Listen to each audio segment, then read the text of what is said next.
যে মানুষগুলো কয়েক ঘন্টার মধ্যে লন্ডনে নামার স্বপ্ন দেখছিল, তারা কি জানতো জীবন এখন কেবল কয়েক ঘন্টার অতিথি? যে বিমানের দাম ছিল 1500 কোটি, তা মাত্র 15 সেকেন্ডেই ছাই হয়ে গেল।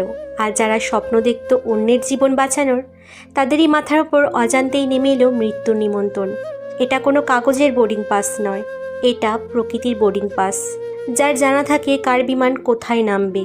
জীবনের এই যাত্রায় তুমি ইকোনমি ক্লাসেই বসো বা বিজনেস ক্লাসে, শেষমেশ পৌঁছাতে হয় সেখানেই যেটা ওপরওয়ালা ঠিক করে রেখেছে। মানুষ স্বপ্ন দেখে বড় গাড়ির, বিলাসবহুল বাড়ির, নাম আর খ্যাতির, কিন্তু যখন মৃত্যুর ডাক আসে সাথে কিছুই যায় না, না কোনো ব্যাংক ব্যালেন্স, না কোনো সম্পত্তি। সব কিছুই রয়ে যায় এই মাটির বুকে, শুধু রেখে যায় কিছু অশ্রু, কিছু স্মৃতি আর অপূর্ণতা। জীবন বড় অদ্ভুত, এক মুহূর্তে মনে হয় টাকাই সব, আর পরের মুহূর্তেই একটা দুর্ঘটনা, একটা খবর আমাদের ভাবতে বাধ্য করে টাকায় কি সব কিছু কেনা যায়?